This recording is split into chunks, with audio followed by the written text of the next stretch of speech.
Selamat pagi, selamat datang di bacaan hari ini, hari Sabtu tanggal 18 September tahun 2021. Selamat datang di bacaan harian, bacaan umum untuk semua zodiak. Ambil hanya jika resonate, silakan lihat description box di bawah video ini untuk rangkuman bacaan hari ini. Ini semua transit besar dari hari Senin mungkin ya, sudah masih keras sampai sekarang. Jadi yang Saturnus dengan Lilith, Matahari dengan Neptunus dari minggu lalu kayaknya, Matahari dengan Pluto, dan sekarang yang diaksentuasikan adalah Merkurius yang trine dengan Jupiter karena bulan ketemu Jupiter, sehingga hari ini kita bicara tentang kepemilikan kita akan rencana ke depan. Dan somehow kayak kita punya 1000 mimpi yang kita bisa sebutkan. Mimpi itu sebenarnya bukan mimpi real, mimpi ngarang gitu, enggak, tapi cita-cita, sesuatu yang kita melihat ini sebagai visi agak jauh tetapi somehow achievable ya, karena dia di Aquarius. Kalau misalnya di Pisces itu memang ada kemungkinan mimpi yang kayak berkhayal, dreamy gitu ya, dreamy atau kita sebutnya daydream. Tapi enggak, karena bulan ada di Aquarius, makanya bukan daydream. Tapi benar-benar ini kayaknya arahnya ke depan yang ideal atau visinya adalah seperti ini. Dan kita mampu mengartikulasikannya dengan sangat jelas. Nah, latar belakang tadi adalah Matahari dan Pluto yang membuat kita termotivasi untuk meraih apapun cita-cita kita. Kemudian Saturnus dan Lilith serta Nornod yang trine itu juga menunjukkan bahwa kita tahu ada beberapa hal yang masih kita harus perhatikan karena belum sesuai dengan yang diminta. Jadi ada prasyarat gitu, prasyaratnya belum sepenuhnya dipenuhi, tetapi kita tahu caranya.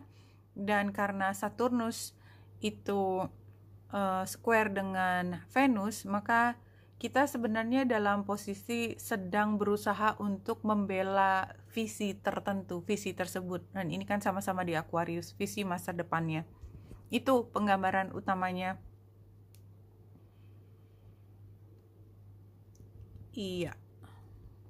Ya, tentu saja karena bulan juga sextile dengan Aries, makanya mungkin ada beberapa yang kemudian melihat bahwa rencana ke depan kita itu seperti ada pesaingnya, which is barangkali kita juga nggak terlalu perlu berpikir tentang saingan kita, karena kalau kita berpikir tentang saingan kita, tentang apa yang kita ingin capai dan bahwa ada pihak lain yang juga menginginkan, itu kan energi kita bukan habis ke apa yang menjadi urusan kita, tetapi mencari tahu di pihak lain, which is belum tentu ada manfaatnya juga. Kalau dari kartu ruminya, Resplendent with Grace, saya udah lama nggak dapat kartu ini, jadi saya nggak tahu ini ceritanya apa.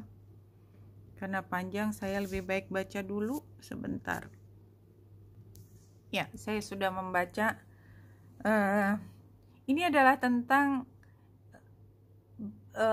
pemahaman bahwa mimpi yang tadi saya sebut, cita-cita yang kita ke depan, kita paparkan ke depan, kita jabarkan, kita rentangkan ke depan, itu sebenarnya bukan hal yang completely baru, karena dia tuh sebenarnya ada di hati kita, sudah lama kita menginginkannya. Pandangan kita, pendapat kita, sebenarnya semua adalah building up kita untuk sampai ke titik hari ini. Hari ini adalah kulminasinya bahwa kita ingin sesuatu ini, tapi bukan hal yang kayaknya sekarang baru kita masuki, tetapi itu adalah sesuatu yang sudah dibangun sejak dulu, karena kita memang diarahkan untuk punya kebutuhan mencapai cita-cita ini. Oke, begitulah kira-kira Resplendent with Grace. Jadi semua itu kita hanya menerima. Ini kan dia yang terlentang ya, gambar perempuan yang terentang, hatinya kena cahaya. Itu sebenarnya keinginan kita itu seperti ditanam di dalam hati, dan bukan oleh kita saja. Memang semesta menginginkan kita untuk menginginkan hal tersebut, ya, karena kita menjadi tangannya semesta untuk mencapai apapun yang menjadi cita-cita kita. Jadi kita adalah tangannya supaya bisa menciptakan atau mewujudkan apa yang menjadi cita-cita kita tersebut. Jadi kalau kita terbuka secara perlahan-perlahan ditumbuhkan, building up menjadi cita-cita yang masuk akal buat kita, dan yang kita perjuangkan bukan milik orang lain, karena dia udah ditumbuhkan di dalam diri kita. Iya, pilihan itu sudah ada di masa lalu dan kita udah menyimpannya di hati, dan itu adalah giftnya kita. Memang kita membawa cita-cita itu walaupun baru dipahami sekarang, dan ini adalah saatnya kita membuka cita-cita tersebut supaya bisa diwujudkan. Kayaknya sih sangat-sangat saklek ya kalau menurut saya informasinya. Dan kartu yang keluar pertama, follow your dream, ya. Sama sebenarnya ceritanya adalah somehow ada mimpi yang ditanam di kepala kita yang memastikan kita mengambil peran untuk mewujudkan mimpinya semesta. Sebenarnya mimpi kita itu adalah turunan atau sesuatu yang diberikan kepada kita. Have faith, ya. Your prayers are manifesting, remain positive and follow your guidance, karena semua adalah petunjuk. Make a wish, sama ya, dreamy, make a wish itu dari area yang sama. This is a magical moment, make a wish and enjoy its manifestation. Dan dream big, semuanya adalah tentang mimpi tersebut. Jadi satu tema, ya, dan ya satu tema.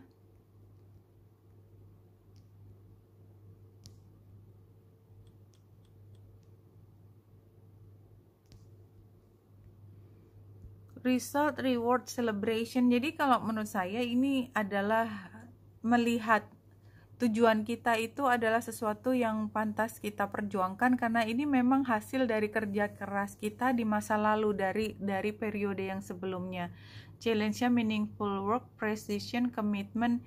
Ya, tinggal pertanyaannya komitmen kita bagaimana ke depan untuk mencapai apa yang menjadi cita-cita kita. Advice-nya adalah transformasi. Jadi memang ini harus diwujudkan, kita sendiri yang harus mengakhiri yang tidak lagi ada kaitannya dengan cita-cita kita, dan hasilnya adalah kita keluar dari kebiasaan yang sudah tidak lagi relevan. Dan bacaan ini ditutup dengan spirit guides that is telling you that if you talk about sickness, you will be sick. If you talk about health, you will be healthy. It's that simple. Kalau kita ngomongin masa depan, berarti kan tinggal kita ngomong, kita mau mulai dari aset kita atau kita mulai dari gaps-nya. Itu dua hal yang beda sama sekali. Jadi planner, ya, para perancang masa depan itu punya dua metode utama. Pertama adalah mulai dari apa yang dimiliki, dimulai dari apa kekuatan kita, itu terus diperkuat, sembari jalan kita memperbaiki apa yang masih gap. Planner yang satu, itu berpikir untuk bisa ke depan, pertama kita berpikir tentang apa yang masih harus diperbaiki. Itu yang nomor satu di handle supaya kelak ketika itu sudah ditangani, maka bisa berjalan. Nah, berkali-kali kalau dari bacaan ini bicara bahwa cara perencanaan ke depan itu mungkin akan lebih masuk akal kalau kita menggunakan apa yang sudah ada di tangan kita terlebih dahulu. Itu sih. Jadi kalau kita bicara tentang nggak bisa ya kita nggak bisa. Kalau kita bicara tentang kita punya ini, punya itu, sehingga kita bisa mulai ini dan itu, maka ya itu yang kejadian. Ya. Bedanya adalah di situ. Oke, Benita Indrasari di sini, semoga membantu. Salam hati dan cahaya.